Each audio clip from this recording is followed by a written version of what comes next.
अब कर्सर हटा दो अलग ऊपर, मैं तो वहीं पर क्लिक हो जाएगा तो खुल जाएगा। अलग साइड में कहीं ब्लैक वाले करना, ब्लैक वाले करो ना कहीं पर ऊपर, हाँ हो गया। तो पिछले क्लास में हम लोग थे क्वांटाइजेशन ऑफ चार्ज को हम लोग देखे हुए। क्वांटाइजेशन ऑफ चार्ज में हम लोग देखे थे, मतलब कि पहला जो लोग ऑनलाइन देखेंगे वो पहला वीडियो देखेंगे। तो इसमें हम लोग क्वांटाइजेशन ऑफ चार्ज किए थे, उसमें एक फॉर्मूला निकल करके आया था और वो फॉर्मूला था Q equal to N into E। यानी इसका मतलब होता था, इससे क्वेश्चन भी दिए थे तुम लोगों को सॉल्व करने के लिए, लास्ट में बताएंगे, आ गया है वो। तो उस पर क्या करेंगे, यहां पर Q equal to N into E होता था। तो इसमें बेसिकली इसका मतलब था, यदि किसी बॉडी पर मान लो कि Q चार्ज है, कितना चार्ज है, Q चार्ज है, तो Q charge number of electron पे जो चार्ज होता है उसके बेसिस पर कैसे लिखेंगे। तो ये था, यदि n इलेक्ट्रॉन इसके लिए रिस्पॉन्सिबल है, E से मल्टीप्लाई कर दो। E का वैल्यू आपको पता था कि 1.6 इंटू 10⁻⁻19 कूलम होता है। 79 कूलम नहीं है, समझ रहे हो बात को, 79 मत समझ लेना इसको, -19 कूलम है। ठीक, अब यहां पर क्या होगा, एक क्वेश्चन बहुत आसान सा क्वेश्चन पूछता है, ठीक है। कहां पर बैठे हुए थे, कहां पर बैठे थे, कहां पर बैठे थे, घर पे थे,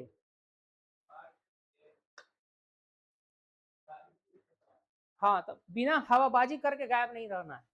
यहाँ पढ़ाई हो ना हो, आइए यहाँ बैठना है। मंदिर में भजन हो ना हो, 1 घंटा बैठने से शांति आपको मिलेगा। आत्मा को तो नहीं बोल सकते हैं, मन को शांति मिलेगी जिंदा रहते हुए, मरने के बाद आत्मा को शांति मिलती है तो मन को शांति मिलेगी, ठीक है। बिना बोले गायब नहीं रहना है, तो गार्जियन कॉल होगा, कोई फायदा होगा नहीं, ठीक है। तो यहाँ पर एक छोटा सा क्वेश्चन है जो तुम लोग 10th क्लास में भी पढ़े होंगे। 1 कूलम चार्ज यदि किसी बॉडी पर है, जैसे किसी बॉडी पर 1 कूलम चार्ज है, कितना चार्ज है, जैसे मान लो एक बॉडी जो है इस पर 1 कूलम चार्ज है, प्लस या माइनस वो बात की बात है। तो ये एक +1 कूलम चार्ज है, ये 1 कूलम चार्ज उस पर आया होगा, तो यदि पॉजिटिव होगा तो कितने इलेक्ट्रॉन इसमें से निकाले जाएं, यानी इस ऑब्जेक्ट से कितने इलेक्ट्रॉन तुम बाहर निकालोगे कि इस पर +1 कूलम चार्ज आ जाए, +1 कूलम चार्ज आ जाए। यानी नंबर ऑफ इलेक्ट्रॉन हमें निकालना है जो रिस्पॉन्सिबल हैं इस पर 1 कूलम चार्ज के लिए, चाहे इस पर आए चाहे जाए। यदि पॉजिटिव है तो इसको इसमें से निकाला गया है, नेगेटिव है तो इसमें डाला गया है। समझ बात आ गई, पिछले ही क्लास में हम लोग देखे थे। तो देखो Q का वैल्यू 1 है, तो चलो क्वेश्चन को सॉल्व कर देते हैं। Q इक्वल टू कितना होगा, N का वैल्यू निकालना है, ये हो जाएगा Q/E हो जाएगा। जब भी किसी बॉडी पर दिमाग में डाल लो कि जब भी किसी बॉडी पर चार्ज दिया हुआ है तो चार्ज का वैल्यू रख दो और E से डिवाइड कर दो। E मतलब ये वैल्यू जो तुमको यहाँ दिख रहा है ना, ये वाला, ये, ओहो, अच्छा तुम आंसर कुछ बोल रहे हो, नहीं उतना दूर मत जाओ। तो यहाँ पर Q का वैल्यू रखेंगे 1, E का वैल्यू रखेंगे 1.6 इंटू 10⁻⁻19 कूलम। और ध्यान रखिएगा ये हम लोग कहीं पर भी कोई एग्जैक्ट वैल्यू इस्तेमाल नहीं करते हैं, समझ रहे हो ना, अप्रोक्स वैल्यू इस्तेमाल करते हैं। तो यहाँ पर N इक्वल टू Q/E करेंगे यहाँ पर, तो ये हो जाएगा तुम्हारा 10/16 इंटू 10⁻19। बोलो हाँ या ना, कैलकुलेशन तो आता है ना। फिर यहाँ पर N हो जाएगा 100/16 इंटू 10⁻18। बोलो हाँ कि ना।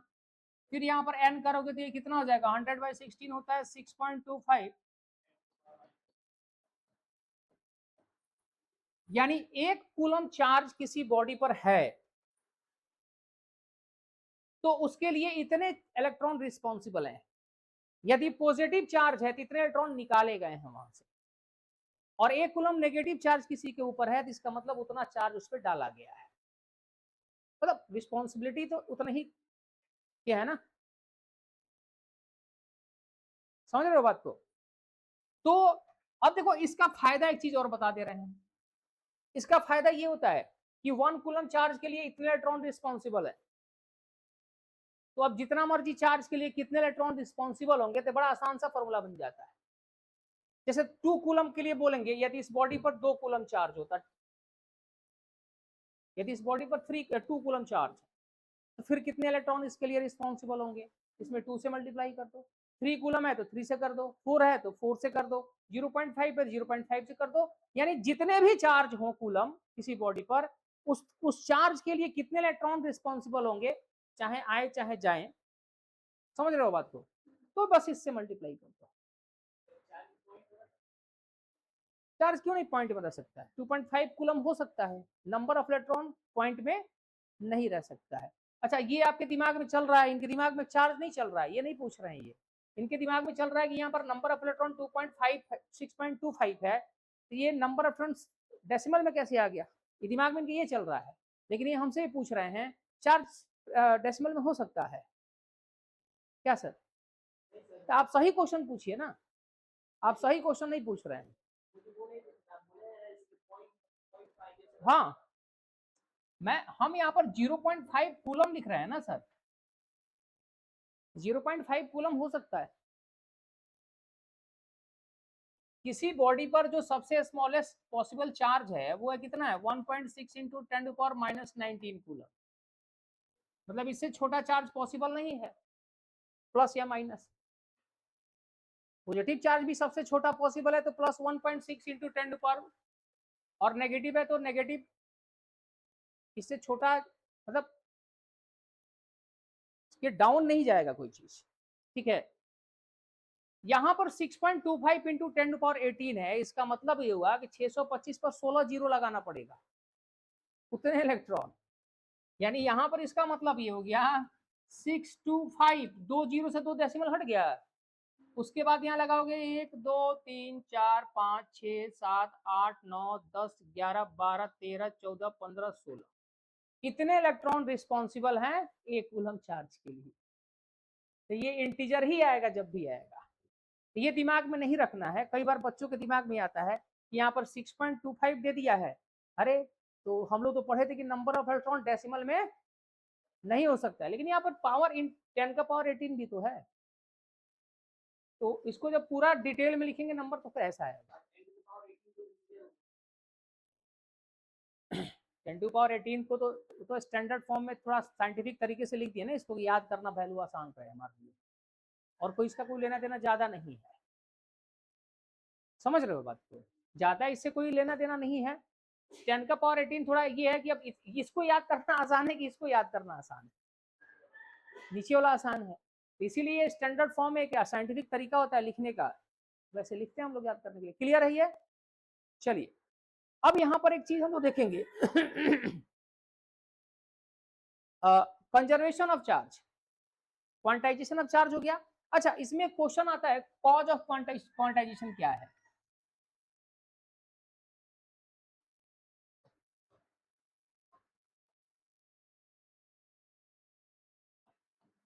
कॉज ऑफ क्वांटाइजेशन क्या है? तुम नोट नहीं कर रहे हो, इसके पहले का टॉपिक तुमने नोट किया नहीं।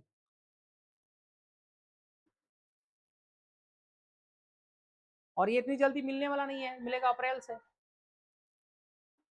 और जिस दिन नोटबुक चेक कर दिए उस दिन समझो कि तुम लोग का हैप्पी बर्थडे हो जाएगा। Happy birthday.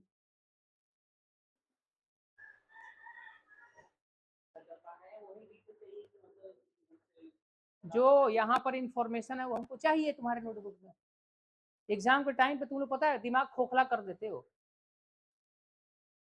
और उस समय हो जाएगा वहां पर, उस समय हो जाता है इतनी मोटी मटेरियल लिखते लिखते, तब उसमें से गायब रहता है तो तुम लोग दिमाग चाटते हो, ये नहीं है ये नहीं है, ये पता नहीं कहाँ चला गया। सो ये बात दिमाग में रखिएगा कि यहाँ पर जो हो रहा है वो तुम्हारे पास होना चाहिए, वीडियो के भरोसे मत रहिएगा। पॉसिबल भी नहीं होता उतना चीज मेंटेन करना। 100 क्लास में से चीज मिस हो जाए, तुमसे मेंटेन होगा साल भर में? 100 चीज को मेंटेन करने के लिए 100 दिन और चाहिए, 200 दिन, साल खत्म हो गया पढ़ाई का। तो यहाँ पर ध्यान दो, कॉज ऑफ क्वांटाइजेशन क्या है? कॉज ऑफ क्वांटाइजेशन का मतलब है, कोई तुमसे पूछेगा भाई चार्ज क्वांटाइज होता है, लेकिन इसका कारण क्या है? इसका कारण ये है कि द लोवेस्ट पॉसिबल वैल्यू जो होता है चार्ज के रूप में, इलेक्ट्रॉन होते हैं और प्रोटॉन होते हैं, और उनपे जो चार्ज होता है वो स्मॉलेस्ट पैकेट होता है चार्ज का। पैकेट मतलब जैसे क्वांटम था ना, क्वांटम एनर्जी पैकेट को हम लोग बोलते थे। प्लांक्स क्वांटम थ्योरी में पढ़े होगे तुम लोग 11th क्लास में केमिस्ट्री में। हाँ, यहाँ भी पढ़ोगे उसके बारे में। यहाँ पर तुम पढ़ोगे किस चीज के बारे में, 12th में पढ़ोगे मॉडर्न फिजिक्स में प्लांक्स क्वांटम थ्योरी के बारे में। तो यहाँ पर कॉज ऑफ क्वांटाइजेशन का मतलब है कि इलेक्ट्रॉन जो होता है वो सबसे छोटा पॉसिबल चार्ज होता है पार्टिकल वाइज, उससे छोटा चार्ज किसी चीज पर पॉसिबल नहीं है। या प्रोटॉन पे जो चार्ज होता है वो charge value wise, magnitude wise. अब देखो इलेक्ट्रॉन को हम लोग छोटे छोटे पैकेट में मान सकते हैं ना। अच्छा, दुनिया में जितने इलेक्ट्रॉन है अभी तक के साइंस के हिसाब से सारे इलेक्ट्रॉन पर तो चार्ज तो सेम ही होता है। ऐसा नहीं है कि हाइड्रोजन का इलेक्ट्रॉन पे अलग चार्ज है और ऑक्सीजन के इलेक्ट्रॉन पे अलग चार्ज होता है, ऐसा कुछ होता है क्या? ऐसा कुछ नहीं होता है। तो चार्ज हमेशा क्वांटाइज्ड है, छोटे छोटे पैकेट के रूप में समझ लो कि इलेक्ट्रॉन के रूप में है। तो जब भी एक बॉडी से दूसरे बॉडी में इलेक्ट्रॉन ट्रांसफर होता है तो वो कैसे ट्रांसफर होता है? इलेक्ट्रॉन के रूप में ना। एक बॉडी से दूसरे बॉडी में चार्ज इलेक्ट्रॉन के रूप में ट्रांसफर होता है। और यहां पर इलेक्ट्रॉन जब भी ट्रांसफर होगा तो क्या होगा? इंटीजर में होगा। 1 इलेक्ट्रॉन ट्रांसफर हुआ, 2 इलेक्ट्रॉन ट्रांसफर हुआ, 3 इलेक्ट्रॉन ट्रांसफर हुआ, 4 हुआ, 5 हुआ, 6 हुआ। जब भी ट्रांसफर होगा तो number of electron positive integer ही रहेगा और वो छोटे छोटे पैकेट के रूप में ट्रांसफर होगा। तो इसीलिए कॉज ऑफ क्वांटाइजेशन होता है कि because only integral multiple of electron can be transferred from one body to another and charge is quantized, charge is present in the electron as a, yani we can say electron as a charge packet, small charge packet, so charge is quantized। समझ रहे हो बात को? तो इसका खैर कहीं पर दिया होगा कि what is the cause of quantization, तो आंसर भी लिखा रहता है, उसमें यही चीज समझाया जाएगा, याद कर लो बस, बात खत्म। अब एक टॉपिक आएगा यहाँ पर कंजर्वेशन ऑफ चार्ज। क्या आएगा?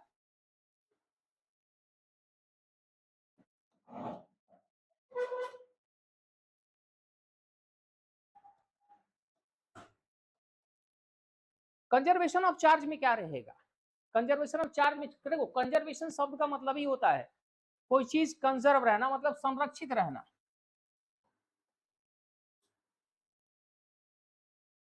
संरक्षण यानी कोई चीज संरक्षित रहना। संरक्षित रहने का मतलब कोई चीज सेफ रहना, वो बर्बाद नहीं होगा। और दुनिया में मरता कौन है? दुनिया में कौन मरता है? जो पैदा होता है। अरे जो पैदा होता है वो मरता है ना, और जो पैदा नहीं होता वो, मैं पूछ रहा हूं कौन मरता है? करेक्ट, कौन मरता है? मैंने पूछा मरता कौन है? तो मरता हुआ जो जन्म लेता है। जन्म लेगा वही ना मरेगा। तो बताओ ये एटम जन्म लेते हैं क्या कहीं से? इनके माँ बाप का आता पता किसी को तो है नहीं अभी तक। हम लोग मानते हैं कि ऊपर वाले ने बनाया है कि नहीं? 50 तरह की थ्योरियां हैं, लेकिन अभी तक जो एटम है उसको ना पैदा होते हुए किसी ने देखा और ना डिस्ट्रॉय होता देखा। यदि न्यूक्लियर रिएक्शन की बात हम ना करें तो देखो, कोई चीज जब पढ़ते हैं तो एक बाउंड्री में रह के पढ़ते हैं, बाउंड्री से बाहर जाके बात नहीं करते हैं, है ना? अंडे में चूजे को जिंदा रहना है तो अंडे के भीतर रहे, जब परिपक्व हो जाए तो बाहर आए। पहले ही पे पा करके बाहर आ जाएगा तो कहानी हिट हो जाएगी उसकी, है कि नहीं है? तो कंजर्वेशन का मतलब है कि चार्ज कंजर्व है, मतलब पूरे दुनिया में ऊपर वाले ने जितना चार्ज शुरू में बना दिया था उतना ही चार्ज आज भी प्रेजेंट है। इसका मतलब क्या है? इसका मतलब यह है कि टोटल चार्ज यूनिवर्स में कांस्टेंट है, नेट चार्ज यूनिवर्स संसार में जीरो है। नेट चार्ज जीरो का मतलब इस दुनिया में ऐसा हो सकता है कि पॉजिटिव चार्ज जितने हो उतना नेगेटिव ना हो। ऐसा हो सकता है कि पॉजिटिव चार्ज जितने हैं उतना नेगेटिव चार्ज ना हो दुनिया में। किसी ने देखा तो नहीं है, लेकिन थ्योरी के हिसाब से लगता नहीं है। एक एटम के अंदर झांकोगे वहां पर भी बराबर होता है ना? तो जब इतना माइनर लेवल पे बराबर है तो पूरे संसार में जिस चीज से बना है तो उसमें तो सेम ही होगा ना। नंबर 1। नंबर 2, कहीं पर +2 कूलम चार्ज जनरेट हुआ, अराइज हुआ कहीं पर +2 कूलम। इसका मतलब क्या है? कहीं ना कहीं पर -2 कूलम जरूर पैदा हुआ होगा। पैदा मतलब वो मरने वाला पैदा नहीं, अराइज हुआ होगा कहीं ना कहीं पे, दोनों को ऐड करो तो 0, तो net charge in the universe is 0, total charge in the universe is constant, total charge in the universe is conserve. अच्छा, एक दूसरा भाषा में बच्चा सब याद करता है, law of conservation of charge का, charge neither be created nor be destroyed, नहीं केमिकल रिएक्शन नहीं बोलेंगे, charge can neither be created nor be destroyed. अच्छा, एक बात तो ये हो सकता है ना, चार्ज एक बॉडी से दूसरे बॉडी पे ट्रांसफर, इलेक्ट्रॉन के रूप में ट्रांसफर हो सकता है। तो जो स्टेटमेंट तुमको किताब में दिया है अच्छा है, याद कर लो, कोई दिक्कत नहीं। समझ रहे हो बात को? बहुत सारे स्टेटमेंट होते हैं एक चीज के, ये कोई बड़ा चीज नहीं है जिसके लिए ज्यादा माथा में खपाना है। अच्छा, दूसरे बात इसके बाद आता है, थोड़ा बोतल दोगे पानी का मेरा?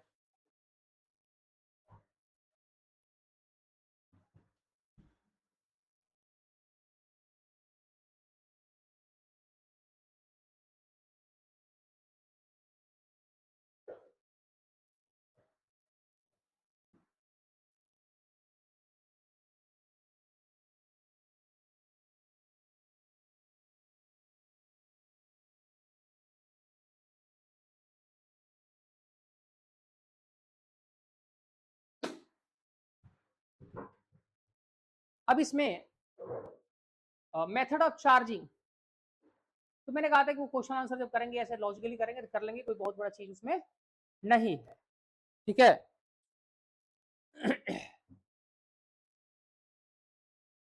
तो देखो, अब यहां पर हम लोग देखेंगे, आज कवर करेंगे Coulomb law of electrostat. Coulomb's law क्या है उसको हम लोग क्या करेंगे,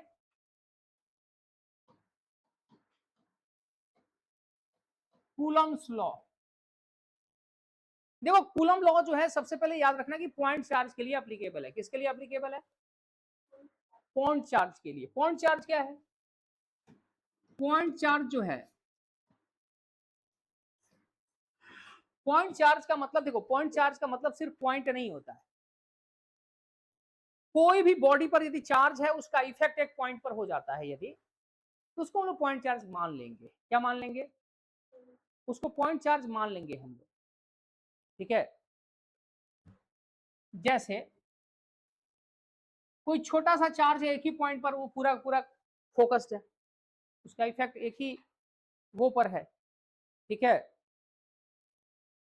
तो ये पॉइंट चार्ज हो गया। दूसरी चीज, यदि एक स्फीयर ले लो, स्फीयर पर मान लो पॉजिटिव चार्ज है या नेगेटिव चार्ज है, स्फीयर पर पॉजिटिव चार्ज है, पॉजिटिव चार्ज है या नेगेटिव चार्ज है, ठीक है। इसका इफेक्ट यदि, सारे चार्ज का इफेक्ट यदि एक पॉइंट पर आ जाता है, जैसे कि इसके सेंटर पे, तो यदि इस पूरे चार्ज का इफेक्ट एक सेंटर पर हो जा रहा है, इफेक्टिव है, तो उसको पॉइंट चार्ज इसको मान सकते हैं हम लोग। यानी ये चार्ज बिखरा हुआ है लेकिन इसका इफेक्ट यदि एक सेंटर पर है, एक पॉइंट पर है, तो इसको पॉइंट चार्ज हम लोग मान सकते हैं, या ठीक है, या फिर एक छोटा चार्ज है उसको पॉइंट चार्ज मानेंगे। बात समझ में आ गई? यदि पूरे चार्ज का इफेक्ट, बड़ा चार्ज है उसका इफेक्ट एक पॉइंट पर नहीं है तो उसको पॉइंट चार्ज नहीं मानेंगे। तो सबसे पहले याद रखिएगा, यहां पर जो कूलम लॉ होता है वो एप्लीकेबल होता है सिर्फ पॉइंट चार्ज के लिए। किसके लिए? पॉइंट चार्ज के लिए। बात समझ में आ गई?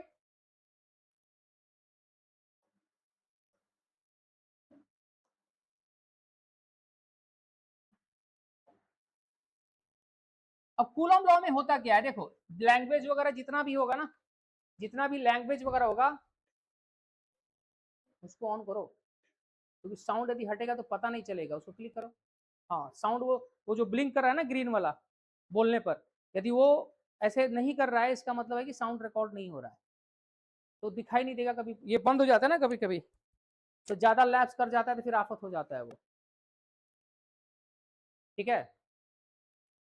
तो कूलम्स लॉ जो है पॉइंट चार्ज के लिए एप्लीकेबल है। ये कोई बहुत बड़ा लॉ नहीं, मतलब हमारे लिए, मतलब याद करने के लिए बहुत बड़ी चीज नहीं है तो बहुत बड़ी चीज, ठीक है। तो इसमें मान लो कि एक चार्ज Q1 है और दूसरा एक चार्ज कितना है। अब देखो, इसको हम समझाते भी चल रहे हैं साथ में एक एग्जांपल लेकर के, इसके इधर यही ऊपर समझाते हैं। मान लो एक चार्ज यहां पर कितना है, Q1 के प्लेस पर मान लो यहाँ पर 2 कूलम चार्ज है और एक यहाँ पर 3 कूलम चार्ज। स्टार्टिंग में दोनों चार्ज हम लोग पॉजिटिव लेके ही चलेंगे, कोई भी थ्योरी प्रूव करेंगे कुछ भी तो पॉजिटिव चार्ज लेके करेंगे, और वो चीज नेगेटिव चार्ज के लिए भी एप्लीकेबल है। ठीक है, दोनों के बीच का डिस्टेंस मान लो r है और फिलहाल दोनों के बीच में क्या है, वैक्यूम है। वैक्यूम समझते हो ना, कुछ भी ना हो वहां पे, दोनों चार्ज के बीच में कुछ भी नहीं है, एयर भी नहीं है, हवा भी नहीं है। ठीक है, वैक्यूम को हम लोग क्या बोलते हैं, फ्री स्पेस भी बोलते हैं। क्या बोलते हैं, फ्री स्पेस भी बोलते हैं, खाली जगह, निर्वात, हिंदी में बोलेंगे तो निर्वात हो जाएगा ये, निर्वात में। ठीक है, अब यहां पर कूलम ने जो कहा, स्टेटमेंट वाइज सारा नोट्स में रहेगा, मैंने कहा है। ठीक है, नोट्स में रहेगा, उसकी टेंशन नहीं लेनी है, लेकिन यहां पर सिर्फ समझना है, चूंकि मैथ्स है, maths is language of physics, है ना, तो स्टेटमेंट हम जो बोल रहे हैं वही है, आप सुन के लिख सकते हैं, और मेन चीज है यहां पर समझना। तो Q1 Q2 are two charges, r is distance between them and there is no any material medium between the two charges. In other words we can say that there is only vacuum or free space between the charges, यानी दोनों के बीच में कुछ भी नहीं है, nothing, zero, कुछ भी नहीं है। तो अब यहां पर सवाल है कि देखो, तुमने पढ़ा हुआ है कि दो चार्ज के बीच में क्या होता है, फोर्स लगेगा ना, दो पॉजिटिव चार्ज हो दो नेगेटिव है, तो इनके बीच में क्या लगेगा, रिपल्सिव, रिपल्सन लगेगा ना जी एक दूसरे का, और इनके बीच में क्या लगता है, पॉजिटिव नेगेटिव के बीच में अट्रैक्शन। रिपल्सन और अट्रैक्शन दोनों फोर्स ही होता है, रिपल्सन और अट्रैक्शन दोनों का दोनों फोर्स होता है। तो ठीक है, दो चार्ज के बीच में फोर्स लगेगा, अब चाहे रिपल्सिव या अट्रैक्टिव, लगेगा ना जी। अब सवाल होता है, कोई पूछ देगा कि ठीक है कितना लगेगा, यहीं पर बोल दे, यदि ये दो चार्ज हैं और इनके बीच का डिस्टेंस जो है मान लो कि 1/2 मीटर है, कितना मीटर है, और यहां पर मान लो वैक्यूम है, तो बताओ कितना फोर्स लगेगा दोनों चार्ज के बीच में। इसका आंसर कौन देगा, इसी चीज का आंसर देने के लिए कूलम ने कहा कि बेटा देखो ऐसे कर देना तुम, और क्या कहा सुन लो, उन्होंने कहा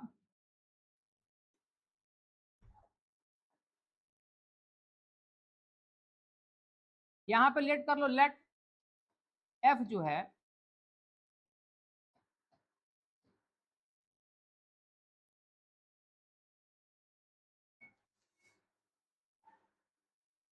फोर्स बिटवीन टू चार्जेस, दोनों चार्ज के बीच का फोर्स बिटवीन टू चार्जेस, दोनों के बीच का फोर्स है। तो उन्होंने पहला स्टेटमेंट कहा कि भैया देख, एफ जो होगा ना प्रोपोर्शनल होगा Q1 इंटू Q2 के, मतलब दोनों के बीच में जो फोर्स लगेगा वो डायरेक्टली प्रोपोर्शनल होगा product of magnitude of two charges, product of magnitude of two charges, मतलब यहां पर इन दोनों के बीच में जो फोर्स लगेगा वो प्रोपोर्शनल होगा 2 गुना 3 के।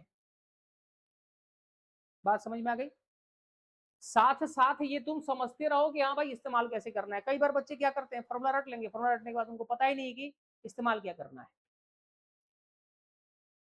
समझ रहे हो ना।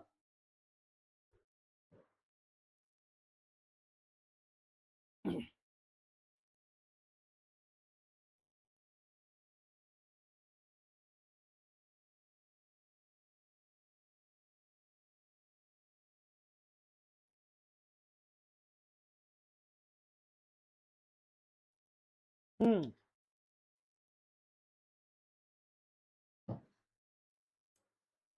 तो पहला स्टेटमेंट क्या होता है, यदि स्टेटमेंट लिखने तुम जाओगे तो force between two point charges directly proportional to product of magnitude of charges. यदि कोई हिंदी वाला है तो क्या लिखेगा, दोनों आवेश के बीच का बल दोनों आवेश के परिमाण के गुणनफल के समानुपाती होगा। इतना खतरनाक हिंदी। खतरनाक हिंदी नहीं है, अच्छा हिंदी है, ठीक है। यानी इसका मतलब क्या है, ये दोनों चार्ज का मैग्नीट्यूड जितना बढ़ाओगे दोनों के बीच का फोर्स, जैसे इसमें 2 कूलम इसमें 3 कूलम, कुछ फोर्स लगेगा रिपल्सिव। यदि मैं इस पे 200 कूलम कर दूं, इस पे 300 कूलम कर दूं, 200 कूलम इस पे 300 कूलम इस पे, तो फोर्स ज्यादा लगेगा दोनों के बीच में कि कम लगेगा? लगेगा ज्यादा ना। तो यहाँ पे याद रखिएगा जो चार्ज का मैग्नीट्यूड होगा उसके मल्टीपल टाइम्स जो है फोर्स लगता है दोनों के बीच में, मल्टीप्लाई होगा। जैसे इस चार्ज को तुम डबल कर दोगे, इस चार्ज को उतना ही रहने दोगे, तब भी फोर्स 2 टाइम्स मल्टीप्लाई हो जाएगा। यदि इसको डबल करोगे, इसको ट्रिपल करोगे, तो 3 to 6 टाइम हो जाएगा फोर्स, यानी मल्टीपल टाइम्स इंक्रीज करेगा। Second statement, F inversely proportional to distance between F inversely proportional to a square of distance between two charges, यानी दोनों चार्ज के बीच में जो दूरी है, समझ रहे हो, दोनों चार्ज के बीच में जो दूरी है, डिस्टेंस है, उसके स्क्वायर के इनवर्सली प्रोपोर्शनल होगा। इनवर्स प्रोपोर्शन का मतलब कोई चीज होता है, ध्यान रखिएगा, इनवर्स प्रोपोर्शन का मतलब होता है कि 1/, उसको कर दो जिसका नाम तुम ले रहे हो, फोर्स बिटवीन टू चार्जेस 1/, है तो inversely proportional to square of distance between them, r is the distance between two charges. Easily यहां पर देख सकते हो तुम, यहां पर दिखाई दे रहा है आसानी से, तो दिक्कत। अब ये पहला स्टेटमेंट उनका था और ये सेकंड स्टेटमेंट उनका था, इसके अलावा कोई स्टेटमेंट नहीं था, और ये उन्होंने वैक्यूम के लिए दिया था। अब दोनों स्टेटमेंट को मिलाएंगे यहां पर,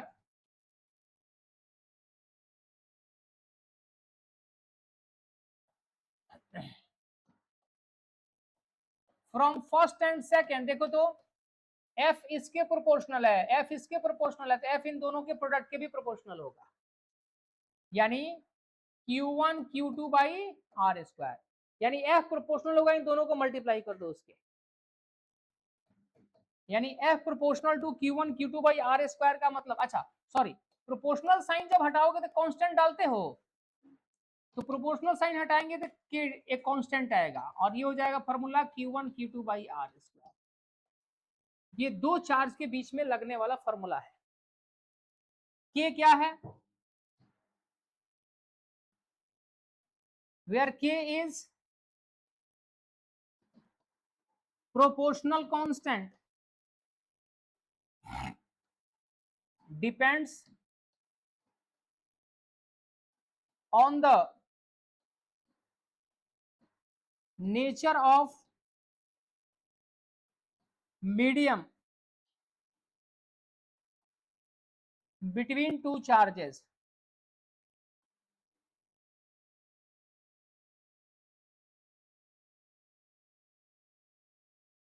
यानी K प्रोपोर्शनल कांस्टेंट है जो डिपेंड करता है दोनों चार्ज के बीच में जो मीडियम होगा ना उसके नेचर पे।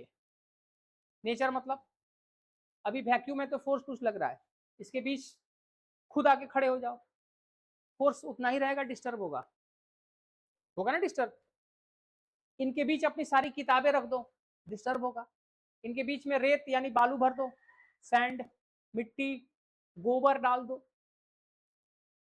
भैंस खड़ी कर दो, फोर्स तो डिस्टर्ब होगा। तो ये K का जो वैल्यू है यहाँ पर, जो K कांस्टेंट है, ये प्रोपोर्शनल कांस्टेंट है, लेकिन ये इस डिपेंड करता है इसके बीच में जो मीडियम है उसके नेचर पे डिपेंड करता है। अब इसका वैल्यू अलग अलग मीडियम के लिए अलग अलग होगा। The value of K is different for different media. Medium change करोगे K का वैल्यू बदल जाएगा। देखो जो बोल रहे हैं उसमें से भी तुमको लगता है कोई चीज नोट करना है तो नोट कर लीजिएगा, हर चीज हम लिखेंगे नहीं। आप यदि लेक्चर अटेंड करने बैठते हैं तो तुमको वर्बल, रिटन, एक्शन सब नोट करना है, जो तुमको लगता है कि मुझे नहीं आता है। देखिए यहाँ पे, ठीक है, आगे बढ़े। अब चूंकि बात हम लोग यहाँ पे कर रहे थे, चूंकि दोनों चार्ज कहाँ पे है, दोनों चार्ज जो है वैक्यूम में है, तो K का वैल्यू हम लोग वैक्यूम के लिए निकालेंगे, ठीक है। फॉर वैक्यूम या free space the value of के का वैल्यू जो होता है जानते हो कितना है? 1/4 pi epsilon not, epsilon not या ई नॉट। ये सेक्शन अभी जो चलेगा बहुत इंपॉर्टेंट चलेगा, ध्यान रखिएगा, वैल्यू याद होनी चाहिए। और मैंने कहा था कि कल जो पढ़ाएंगे आज पूछेंगे, आज जो पढ़ाएंगे फिर कल पूछेंगे, और दोनों कल जो है एक भूतकाल एक भविष्यकाल है। हाँ सर 4 पाई है वो, बढ़िया से लिख दें।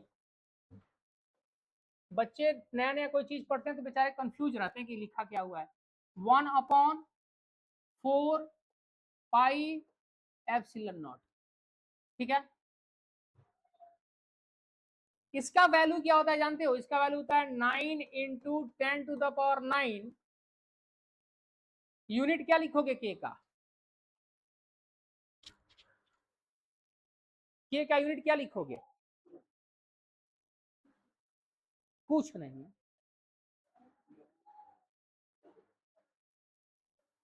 मतलब कि तुम लोगों को ना पेन से मारो ना, पेन से यदि चला के मारा जाए तो टीका बन जाए यहाँ पे, सीधा ब्रेन में पेन में घुस जाए। मतलब यहाँ पर कौन सा केबीसी खेल रहे हो? कौन बनेगा समझ जाओ।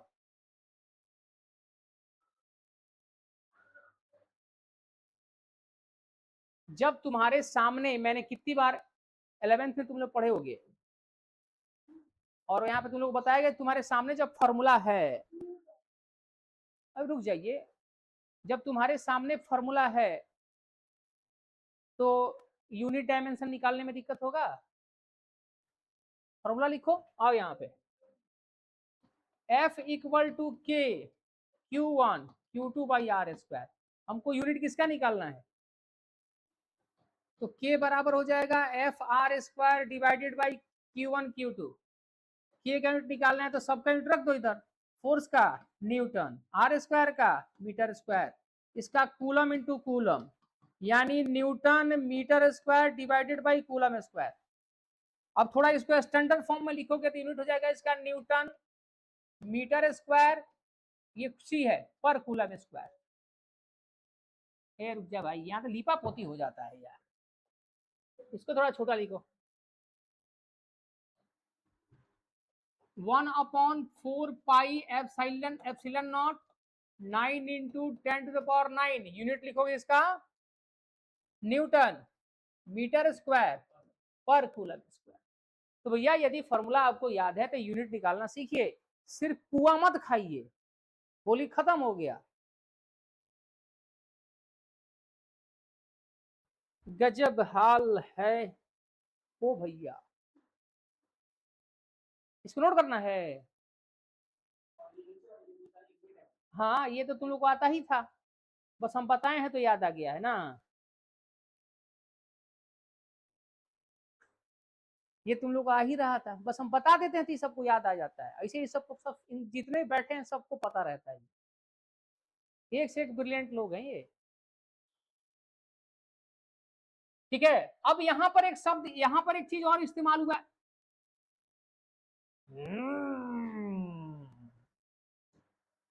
ये कब क्या सेलेक्ट है याद करना जरूरी होता है।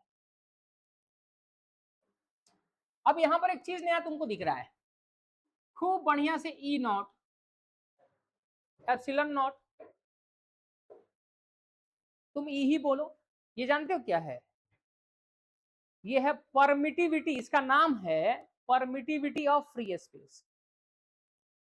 इसका नाम क्या है?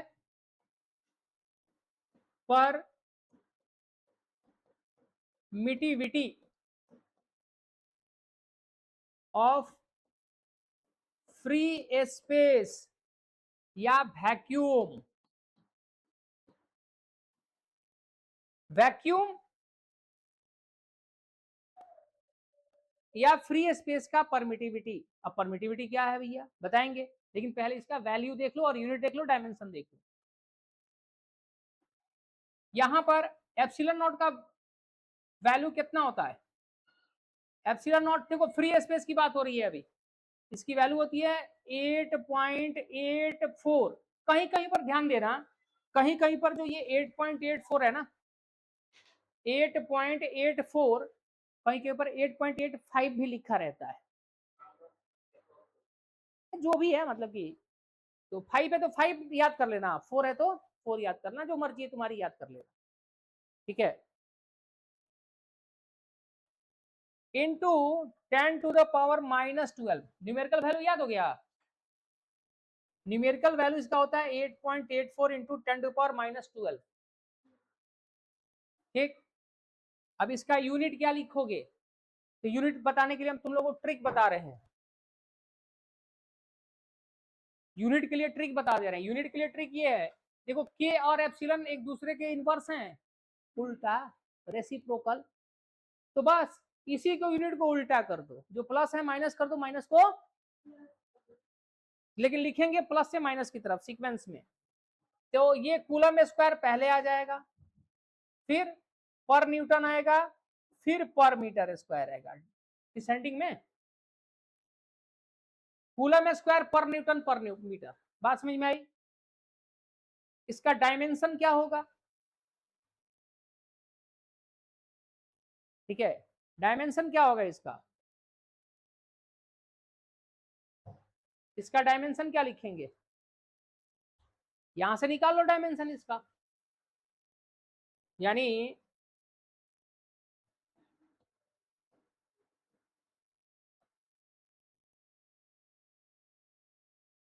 ठीक, कहां से आ गया डायमेंशन, यार उल्टा सीधा आज काम हो रहा है मुझसे। डायमेंशन ऑफ एप्सिलन यानी परमिटिविटी, तो फ्री स्पेस का एप्सिलन नॉट, लेकिन परमिटिविटी का डायमेंशन क्या होगा, तो परमिटिविटी फ्री स्पेस का हो, परमिटिविटी परमिटिविटी फ्री स्पेस का हो, या परमिटिविटी किसी मीडियम का हो, डायमेंशन यूनिट तो सेम ही होगा, वैल्यू चेंज हो सकता है। तो डायमेंशन निकालना है ना, तो इसका यूनिट पता है, जैसे इसका वैल्यू क्या होता था 8.84, मैंने कहा था ना 5 या 4 जो मर्जी किताब में लिखा होगा वही याद कर लेना, एनसीईआरटी में जो होगा वो याद कर लेना, एनसीईआरटी में जो वैल्यू लिखा होगा वही मान्य होगा, वही याद कर लेना कि नंबर उसी से मिलना है। मैंने तो डिस्कवर किया नहीं इसको। 10 to the power -12 coulomb square पर न्यूटन पर मीटर स्क्वायर। अब इसका डायमेंशन हमें निकालना है, तो देखो यदि किसी चीज का यूनिट तुम्हें पता है तो डायमेंशन निकाल सकते हो, डायमेंशन पता है तो यूनिट निकाल सकते हो। तो देखो कूलम का डायमेंशन क्या होता है, आटा,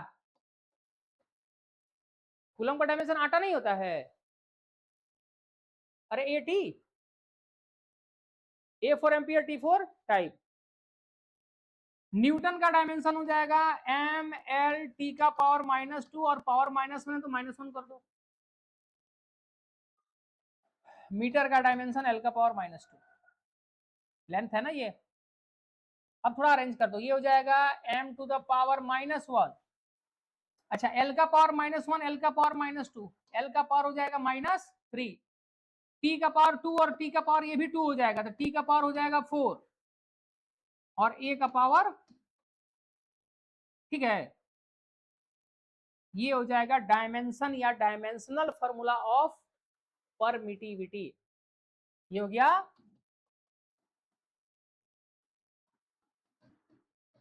डायमेंशनल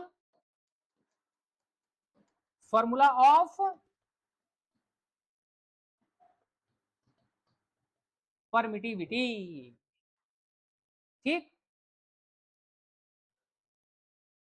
एक बार मैच कर लेना इसको, सही है गलत है, कई बार हम लोगों से भी गलती हो जाती है, हम लोग टीचर हैं, पढ़ाते पढ़ाते पढ़ाते पढ़ाते कभी कभी हो जाती है हमसे भी स्लिप, या तो टंग स्लिप कर जाए, हाथ स्लिप कर जाए।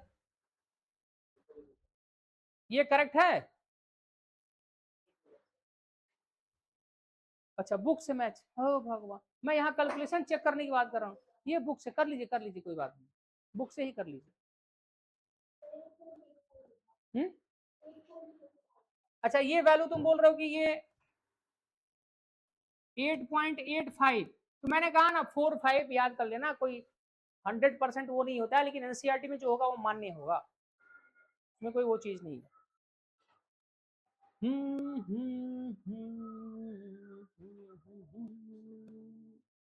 अरे आयुष भैया मिला,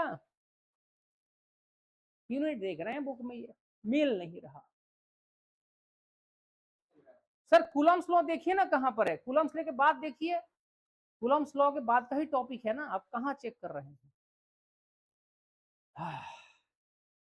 हाँ, और जो लोग ऑनलाइन वीडियो देख रहे हैं तो लगातार बने रहिएगा, वीडियो चैप्टर का मिलेगा, लगातार बने रहिएगा, सही है, देख लिया, तो लगातार बने रहिएगा। देखिए पढ़ने के लिए सिंसियरिटी जरूरी है, आप सिंसियर रहिएगा, लगातार बने रहिएगा, तो पढ़ाई अब खुद करना है।